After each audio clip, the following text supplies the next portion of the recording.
Assalamualaikum warahmatullahi wabarakatuh. Selamat datang kembali di Babeh Widi Channel. Kembali lagi di Serabi Sinau bareng Babeh Widi. Di Serabi kali ini kita akan belajar mapel keselamatan kesehatan kerja dan lingkungan hidup atau K3LH. Dan materi kali ini adalah menganalisis api dan kebakaran. Tidak lupa saya ingatkan, untuk keberlanjutan channel ini, saya minta keikhlasannya untuk tekan tombol like, subscribe, komen, dan jangan lupa untuk share. Baiklah, langsung saja kita ke materi. Secara ilmiah, api didefinisikan sebagai oksidasi cepat terhadap suatu material dalam pembakaran kimiawi yang menghasilkan panas, cahaya, dan berbagai hasil reaksi kimia lainnya. Api menurut klasifikasinya terbagi menjadi 3. Yang pertama, api merah, kedua, api biru, dan ketiga, api putih. Yang pertama, api merah. Api berwarna merah atau kuning ini biasanya bersuhu di bawah 1000 derajat Celcius. Api jenis ini termasuk api yang kurang panas, dikarenakan jarang atau kurang sering digunakan di pabrik-pabrik industri baja atau material. Kalau pada matahari, api ini berada pada bagian paling luarnya, yaitu bagian yang paling dingin. Kedua, api biru. Api berwarna biru merupakan api yang mungkin sering kita jumpai di dapur. Biasanya api ini sering kita lihat di kompor gas. Rata-rata suhu api yang berwarna biru kurang dari 2000 derajat Celcius. Api ini berbahan bakar gas dan mengalami pembakaran yang sempurna. Jadi tingkatan api biru di atas api merah. Ketiga, api putih. Api putih ini merupakan api paling panas yang terdapat di bumi. Warna putihnya itu dikarenakan suhunya melebihi 2000 derajat Celcius. Api inilah yang berada di dalam inti matahari dan muncul akibat reaksi fusi oleh matahari. Api ini paling banyak digunakan di pabrik-pabrik yang memproduksi material besi dan sejenisnya. Terdapat 2 jenis teori tentang api. Yang pertama, teori segitiga api. Yang kedua, teori bidang 4 api. Mari kita bahas satu per satu. Yang pertama, teori segitiga api. Menurut teori segitiga, definisi api adalah suatu proses kimiawi atau oksidasi cepat yang terbentuk dari 3 unsur, yaitu panas, oksigen, dan bahan mudah terbakar yang menghasilkan panas dan cahaya. Penjelasan ketiga unsur tersebut adalah sebagai berikut. A. Panas. Panas merupakan temperatur kritis harus tercapai untuk terjadinya pengapian.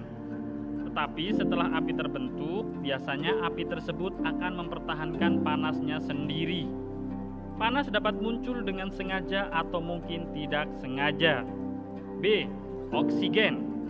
Oksigen biasanya hadir di udara dalam jumlah yang cukup untuk membentuk dan mempertahankan api.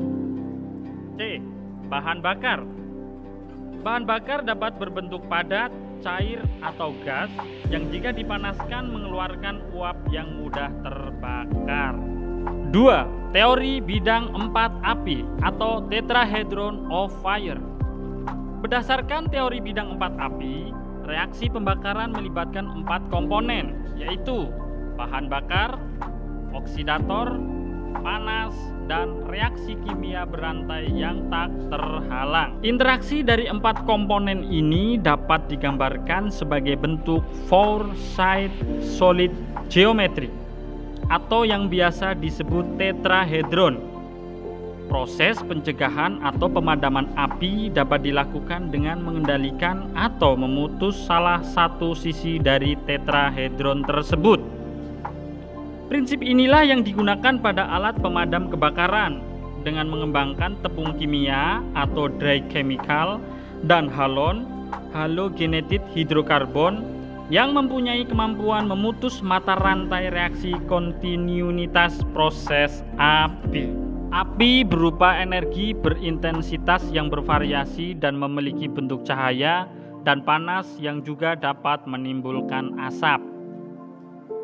Cahaya yang dimiliki api mempunyai panjang gelombang tertentu yang dapat berada di luar spektrum visual, sehingga dapat tidak terlihat oleh mata manusia. Warna api dipengaruhi oleh intensitas cahayanya. Warna api biasanya digunakan sebagai penentu apakah suatu bahan bakar termasuk dalam tingkatan kombusi, sehingga dapat digunakan untuk keperluan manusia. Misalnya, digunakan sebagai bahan bakar api unggun, perapian, atau kompos gas. Atau tingkat pembakar yang keras yang bersifat sangat penghancur, membakar dengan tak terkendali sehingga merugikan manusia. Misalnya pembakaran pada gedung, hutan, dan sebagainya. Pada proses penyalaan api, pembakaran, dan pemadaman akan melibatkan proses perpindahan kalor. Perpindahan kalor tersebut dapat terjadi melalui 3 metode berikut. 1. Konduksi. Konduksi adalah proses perpindahan kalor yang terjadi di dalam suatu benda padat ketika bagian lain dari benda padat tersebut dipanaskan. Jumlah energi panas yang dipindahkan melalui proses konduksi dalam suatu benda padat merupakan fungsi dari perbedaan temperatur dan sifat konduktansi dari material benda padat tersebut. Nilai konduktansi material benda padat bergantung dari konduktivitas termal, area penampang dari bidang perpindahan, dan panjang dari perpindahan. 2. Konveksi. Konveksi perpindahan panas melalui pergerakan media seperti gas atau cair. 3. Radiasi. Radiasi adalah proses perpindahan kalor dari permukaan panas ke permukaan yang lebih dingin menggunakan gelombang elektromagnetik meskipun tanpa media perantara. Sampai di sini dulu materi kali ini. Semoga bermanfaat. Mohon maaf apabila terdapat kesalahan dalam memberikan materi. Saya Babeh Widi, sampai bertemu kembali di Serabi Sinau bareng Babeh Widi yang akan datang. Wassalamualaikum warahmatullahi wabarakatuh.